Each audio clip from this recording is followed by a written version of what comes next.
Good morning. Welcome to the Motivational Mug. Today's Thursday, Friday Eve. My name is Cindy Angel with cindyangel.net. Thank you so much for being here. I help ladies feel beautiful and confident in themselves while reminding them every day to smile, sparkle, and shine. So today's topic is for me. I was just doing a little research on it, and I'm like, you know what? I might as well share that. Why not? I cannot be the only person that is facing this. I know I'm not. So I'm going to talk to you about being an empty nester no more. Now, I'm not an empty nester because I do have a 16-year-old here still, but I do have a child in college, so I do have one that's grown and flown, sorta. Anyway, it is time for him to come home for Thanksgiving break. He goes to the University of Cincinnati, and they are not going back until January. If then, another topic. Anyway, on a positive note. So, college kids coming home, but it's more than college kids coming home. College kids that graduated last year and still can't find a job. Definitely got those. I can think of those in my life right now. We've got people that are unemployed due to Corona. They have lost their jobs. Maybe they've lost them last April. They've already been through their savings, and now the kids are moving back home with parents or grandparents maybe. Maybe you've lived the last 30 years alone, and now someone is moving in. So there's different reasons, and it could just be an illness, someone in your family's ill or the child is ill. So there's definitely different reasons to be home, and a lot of online schooling. So I do understand, okay, so I wanted my kid to go to college to get the college experience because you can't get it back. You can't be 40 and going to college and living in a dorm and living it up like an 18-year-old male. It's just not going to happen. So I did want my kid to have that experience. I really wanted him to go to school, but he is not getting what I think, and it's just, of course, my opinion of the college experience. He spends a lot of time in his room. There's a lot of rules, a lot of regulations, and a lot of fining, as in, here, mom, I got a fine for, the things that they do. And I'm not saying I disagree with it. That's not at all my point. I'm just saying it's not the true college experience like I was thinking. That isn't even what I'm talking to you today. So my point is there's a lot of online learning. So kids are choosing to stay home. And I understand that. I mean, you save $8,000 probably in a semester in online or on campus living. So I get that. I totally get it. But you've been used to having a little time to yourself, and they're used to being a little adults, mini adults, and making some decisions for themselves. So now everybody's coming back together. So that's what I wanted to talk to you about. There are some things you should probably discuss before the move-in occurs. You're used to being independent, they're used to being independent. So are you gonna give them a curfew? I mean, legally they're an adult, so you need to be thinking about that kind of thing. Those are discussions that need to happen up front. And it needs to be a two-way conversation. It can't just be you being a dictator.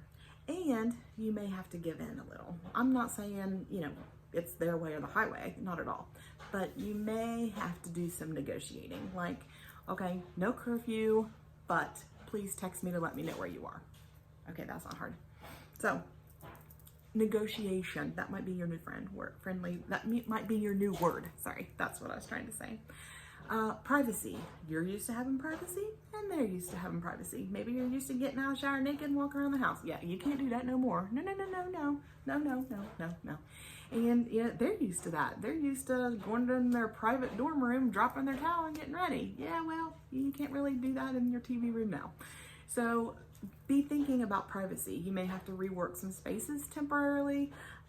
You may have to give up an office, or even you may even need to make your office now for two people. Maybe they're doing online learning, which my son will be. He will be coming home and still needing to take finals. And then when spring semester starts, he will still be here. They're starting school remotely, so he will need a place to learn here. So got to think about that too. Maybe you have an unfinished basement. Maybe you could work it out so you make them a little apartment.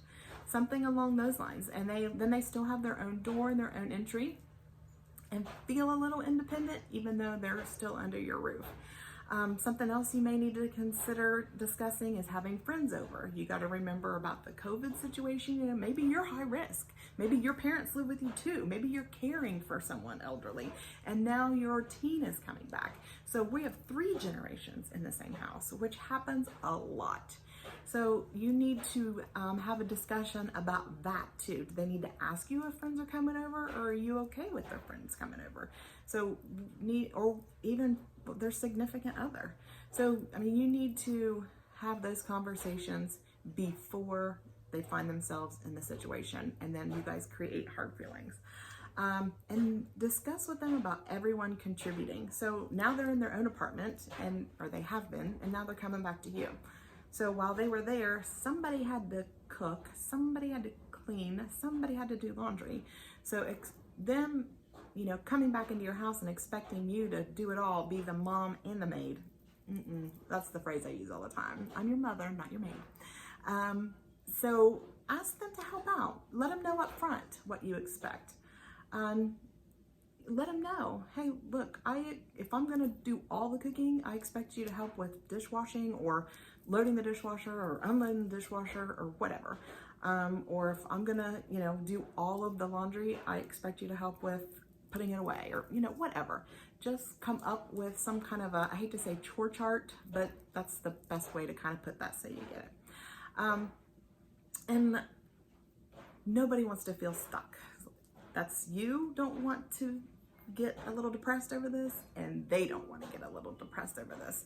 You got to remember everyone is learning together.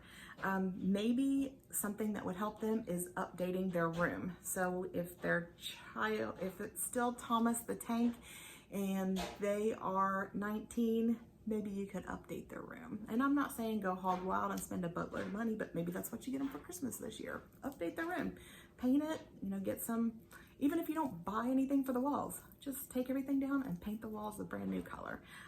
Spring clean and buy a new comforter. So good time to buy stuff, it's on sale. And then the last thing would be to discuss schedules. So when my kid lived at home before college, he was usually in bed at 9 o'clock. I mean, he's my sleeper. So he was definitely someone I never had to worry about. But now he's a night owl. So we definitely, you know, when he comes home on weekends, I can hear him cooking in the kitchen at 1 and 2 in the morning. And that's because in college, he's up till 2 or 3 in the morning, and then he sleeps till 10 or 11 because he doesn't have class. So we definitely will be having a discussion about times. And maybe it's just some things I need to learn to do. Like, I don't sleep with the door shut. I mean, and I'm not opposed to it. So maybe I need to shut my door before I go to bed. That still allows him, because he has to walk past my bedroom to get to the kitchen. So that's still going to allow him to have his independence of getting up and going to bed when he would like to.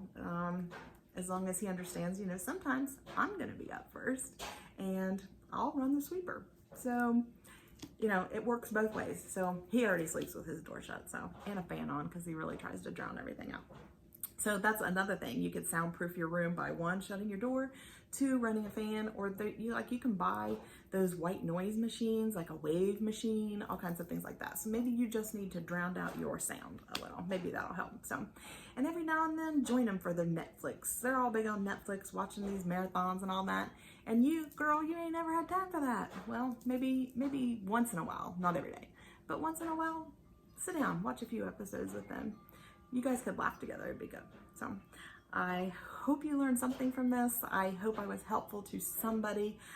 We're all learning together, there's no doubt. So I hope you have a terrific Thursday. Catch me here tomorrow for the Friday edition of the Motivational Mug. Thank you so much. Have a great day, and do not forget to smile, sparkle, and shine.